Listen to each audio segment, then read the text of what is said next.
आम्रपाली सभा में राजमाता से मगध छोड़ने की बात कह रही थी, जिसे सुनकर पूरी सभा में हंगामा मच गया था। सबकी आंखों में सवाल था। सभी अपने चेहरे पर प्रश्नवाचक भाव लिए आम्रपाली की तरफ देख रहे थे। राजमाता भी ये बात समझ नहीं पाई और उन्होंने सम्राट की तरफ देखा। सम्राट के चेहरे पर भी हैरानी के भाव थे। राजमाता ने तुरंत आम्रपाली से कहा कि तुम क्या कह रही हो आम्रपाली? तुम मगध छोड़कर क्यों जा रही हो? आम्रपाली ने अपने हाथ में रखी कपड़ों की गठरी को नीचे रख दिया और राजमाता के सामने हाथ जोड़ते हुए कहा, राजमाता, आपने इस पूरी सभा के सामने हमारे और सम्राट के विवाह की घोषणा की थी। हम आपके इस निर्णय का सम्मान करते हैं और आपके आभारी भी हैं, लेकिन हम क्षमा चाहते हैं, हम ये विवाह नहीं कर सकते। विवाह नहीं कर सकते? इसका क्या मतलब है? मुख्यमंत्री वसुदेव के मुख से एकाएक ये सवाल निकल पड़ा, लेकिन इस सवाल का जवाब पूरी सभा भी सुनना चाहती थी। आम्रपाली ने मुख्यमंत्री वसुदेव की तरफ देखा और कहा, क्योंकि हम ये विवाह नहीं करना चाहते और जब हम स्वयं इस विवाह से इनकार कर रहे हैं तो हमें उम्मीद है कि किसी को भी इस बात से आपत्ति नहीं होगी। रानी चेलना आम्रपाली की बात को सुनकर अंदर ही अंदर बहुत खुश थी। वो मन ही मन कहती हैं, अरे वाह, हमारी योजना तो वाकई में काम आ गई। इस आम्रपाली ने तो पूरी सभा में ही विवाह करने से इनकार कर दिया। अगले ही पल सम्राट अपने स्थान पर खड़े हो गए और आम्रपाली के पास जाकर उसे समझाते हुए कहते हैं, क्या हुआ आम्रपाली, आप ऐसी बातें क्यों कर रही हैं? आज सुबह ही तो हमने आपसे बात की थी और आपने स्वयं मान लिया था, फिर अचानक आपको क्या हो गया? आपने निर्णय क्यों बदल दिया? आम्रपाली ने सम्राट का जवाब देना उचित नहीं समझा, बल्कि उनके सवालों को नजरअंदाज करते हुए वो राजमाता की तरफ देखकर कहती है, राजमाता, विवाह जब होना ही नहीं है तो फिर हमारे यहाँ रहने का कोई मतलब भी नहीं है, इसलिए हमें यहाँ से जाने की अनुमति दीजिए। सभा में बैठे अंत्यनाग, विशाखा, वर्षकार के चेहरे पर चिंता के भाव थे। सम्राट भी आम्रपाली को समझाना चाहते थे। उन्होंने अपना मुंह खोला ही था कि राजमाता ने कहा, पुत्री, तुम विवाह नहीं करना चाहती तो कोई बात नहीं, पर महल छोड़कर जाने की क्या आवश्यकता है? तुम यहाँ रह सकती हो। तो आम्रपाली ने कहा, राजमाता, हम नहीं चाहते कि हमारी वजह से इस महल पर या सम्राट पर कोई उंगली उठाए, इसलिए हमें मजबूर मत कीजिए और हमें अनुमति दीजिए। अब हम यहाँ नहीं रुक सकते। ऐसा कहते हुए आम्रपाली ने अपने कपड़ों की गठरी उठा ली और वहां से बाहर की तरफ जाने लगी। तब सम्राट ने आम्रपाली पर क्रोधित होते हुए कहा, ठीक है आम्रपाली, यदि आपकी यही इच्छा है तो इस बार हम भी आपको नहीं रोकेंगे। जाइए, जहाँ भी आप जाना चाहती हैं चली जाइए। इतना कहकर सम्राट तिलमिलाते हुए आम्रपाली के निकलने से पहले खुद सभा से बाहर निकल गए।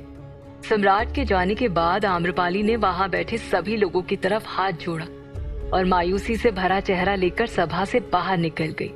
सभा में हलचल मच गई थी। राजमाता ने सभा को तुरंत समाप्त करने की घोषणा की और अपने स्थान से उठकर सम्राट के पीछे पीछे चली गई। अंत्यनाग और विशाखा भी सम्राट को समझाने के लिए उनके पास गए। रानी चेलना आज बहुत खुश थी। वो तुरंत अपने कक्ष में आई और आम्रपाली और सम्राट के विवाह के लिए लाए हुए फूल, जिससे उनके कक्ष की सजावट होनी थी, उसे आसमान में उछालकर खुद के ऊपर बरसाने लगी और अपनी चूनर को हवा में लहरा लहरा कर झूमने लगी। उनके चेहरे की खुशी बता रही थी कि वो अपनी योजना में सफल हो चुकी हैं। आम्रपाली के जाने की खुशी मनाते हुए उसने कहा, कितना आसान था सम्राट और आम्रपाली को अलग करना। हमें समझ नहीं आता कि रानी कौशला देवी इतना क्यों अपना दिमाग लगा रही थी। एकमात्र कुंडली का रहस्य बताने से ही आम्रपाली ने सम्राट को छोड़ दिया। खैर, हमें क्या, इन सब से फायदा तो हमारा ही हुआ है। अपनी कुटिल बुद्धि के कारण रानी कौशला देवी कारागार में बंद है और अब आम्रपाली सम्राट से दूर है। मतलब महारानी बनने के सारे प्रतियोगी अपने आप रास्ते से जा चुके हैं। चेलना अपनी सफलता से बहुत ज्यादा खुश थी। तभी उसने कुछ सोचते हुए कहा, ये शुभ समाचार हमें रानी कौशला देवी तक पहुंचाना होगा। उन्हें भी तो पता चले कि जो वो ना कर पाई वो हमने कर दिखाया। और आम्रपाली के चले जाने के बारे में सुनकर कम से कम उस कारागार में वो चैन से रह तो पाएंगी। इसके बाद चेलना रानी कौशला देवी तक पहुंचाने के लिए एक संदेश लिखने लगती है। वहीं दूसरी तरफ आम्रपाली महल के मुख्य द्वार से बाहर जा चुकी थी और नगर के रास्ते पर थी। वो धीरे धीरे करके चल रही थी। तभी पीछे से भागते हुए वर्षकार उसके पास आया। उसने आम्रपाली को रोकते हुए कहा, रुकिए रुकिए देवी आम्रपाली, रुकिए। वर्षकार को अपने पीछे आते हुए देखकर आम्रपाली वहीं रुक गई और वर्षकार के कुछ कहने से पहले ही खुद कहती है, देखिए, यदि आप हमें रोकने के लिए आए हैं तो वापस लौट जाइए। वर्षकार ने विनम्र स्वर में कहा, देवी, हम आपको यहाँ रोकने नहीं आए, परंतु हम नहीं चाहते कि आप अकेले जाएं। यदि आपकी अनुमति हो तो क्या मैं अपनी बहन का साथ उसकी यात्रा में दे सकता हूँ? बहन? आम्रपाली बहन शब्द सुनकर भावुक हो गई। तब वर्षकार आगे कहता है, हाँ बहन, मैं हमेशा एक भाई की तरह आपकी रक्षा करूंगा, लेकिन आप हमारी सहायता क्यों कर रहे हैं? आम्रपाली ने उलझन में आते हुए पूछा। तो वर्षकार ने कहा, सम्राट के लिए। सम्राट ने सदैव मुझे अपने भाई की तरह रखा है, मैं हमेशा से उनका ऋणी रहा हूँ।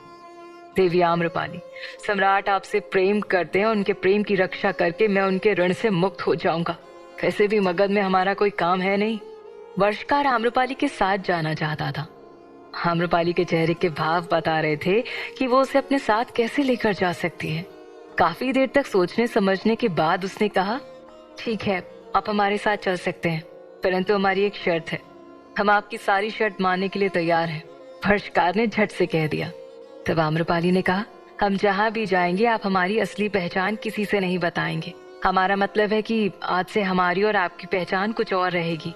यदि आपको मंजूर है तभी आप हमारे साथ चल सकते हैं।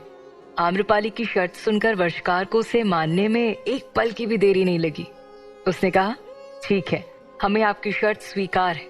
फिर आम्रपाली और वर्षकार वहां से आगे निकल गए। चलते चलते काफी देर हो चुकी थी। वो लोग उस रास्ते पर आ चुके थे जहाँ से राजगृह की सीमा समाप्त होती है।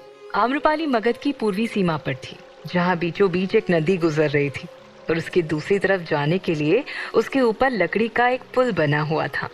आम्रपाली उस पुल के पास आकर खड़ी हो गई और उस बह रही नदी की ओर देखने लगी।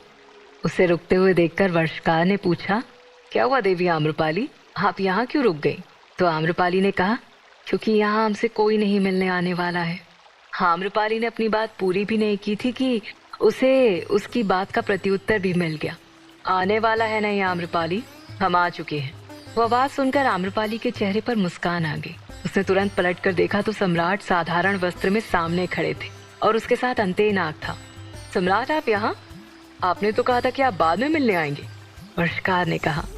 तो वर्षकार की बात सुनकर आम्रपाली ने उसकी तरफ देखकर हैरानी से पूछा, इसका मतलब सम्राट ने आपको सब कुछ बता दिया? तो वर्षकार और सम्राट ने एक दूसरे का मुंह देखा और फिर वर्षकार ने मुस्कुराते हुए कहा, जी हाँ देवी आम्रपाली, सम्राट ने हमें आप दोनों की इस योजना के बारे में पहले ही बता दिया था और उन्हीं की अनुमति से हम आपके साथ जा रहे थे, लेकिन किसी को संदेह ना हो इसलिए हमें वो अभिनय करना पड़ा। उसके लिए हमें क्षमा कीजिएगा। आम्रपाली ने हैरानी से सम्राट की तरफ देखा।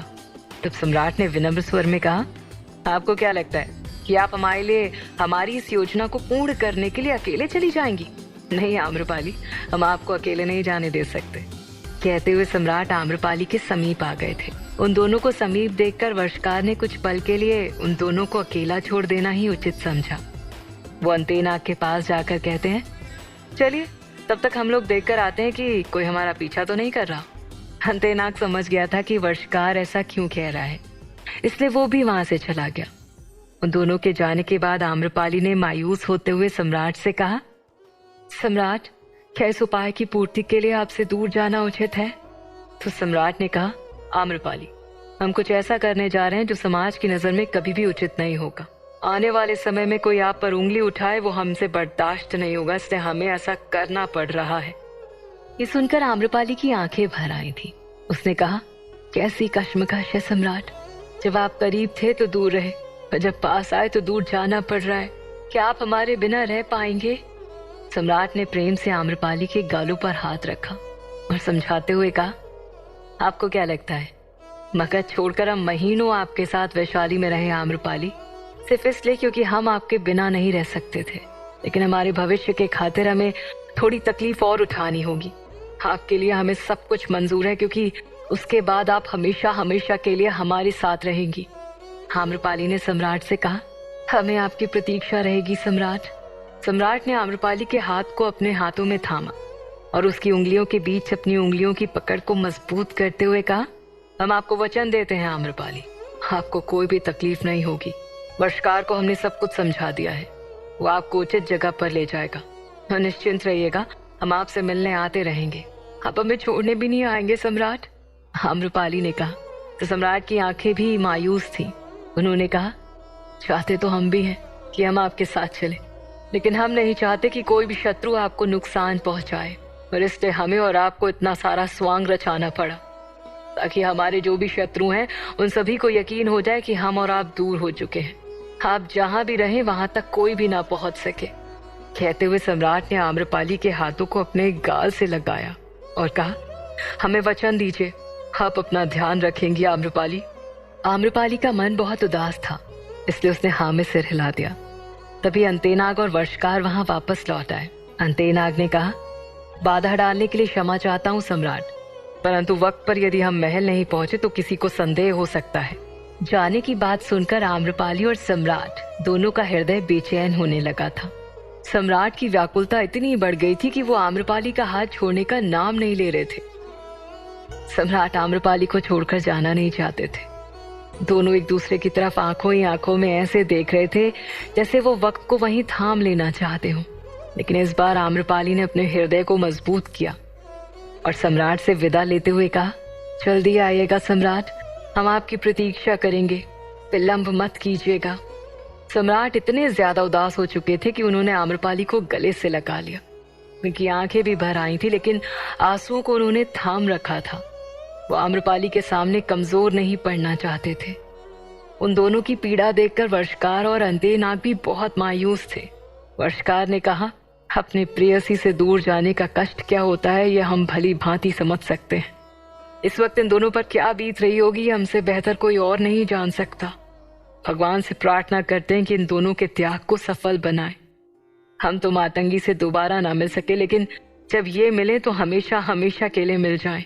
जाते जाते सम्राट ने आम्रपाली के माथे पर प्रेम पूर्वक चुंबन करते हुए कहा, आपको जब भी हमारी याद आएगी हम आपको आपके पास ही मिलेंगे। आप कभी भी अकेले नहीं रहेंगी आम्रपाली। इसके बाद सम्राट ने वर्षकार के साथ आम्रपाली को विदा किया। जाते जाते आम्रपाली बार बार पलटकर सम्राट की तरफ देख रही थी। जब तक आम्रपाली उनकी आंखों से ओझल नहीं हो गई तब तक सम्राट उसे जाते हुए देख रहे थे। जैसे ही आम्रपाली वहां से चली गई, सम्राट किसी टूटे हुए पत्ते की तरह उसी स्थान पर घुटनों के बल बैठ गए। इतनी देर से उन्होंने जो अपने आंखों में आंसू थाम कर रखे थे वो अब किसी सैलाब की तरह फूट पड़े थे। अंतेनाग उनकी स्थिति देख नहीं पा रहा था। आखिर ऐसा कौन सा उपाय था जिसकी पूर्ति के लिए सम्राट और आम्रपाली को दूर होना पड़ा? क्या उनके इस त्याग का परिणाम उन्हें मिल पाएगा? आखिर आम्रपाली कहाँ जा रही थी? क्या आम्रपाली के जीवन में कोई नया बदलाव आने वाला था?